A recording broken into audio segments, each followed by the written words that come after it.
созрела в 2022 году.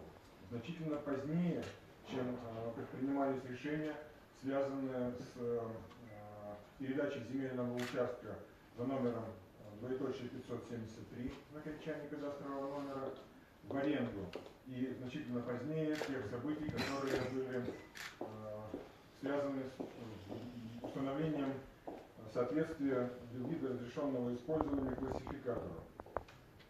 В основу нашего решения, нашего семейного решения о приобретении дома именно в этом поселке легла близость этого поселка к Якшурбодинскому тракту. Если вы помните, вы прекрасно все знают об этом, что адресом этого поселка является адрес 9 километр Якшурбодинского тракта, дом располагается на улице Скандинавская, дом номер 10. Так вот, для чего же нужна, я считаю необходимым остановиться на этом пункте, для чего же нужна нам была нашей семье эта близость.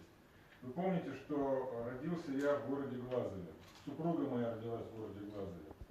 В городе Глазове мы оба выучились и по завершении института вернулись в родной город для того, чтобы работать на нашем градообразующем предприятии Чепецкий механический завод. Мы оба проработали более 20 лет на этом предприятии, и, конечно же, нас очень многое с ним связывало.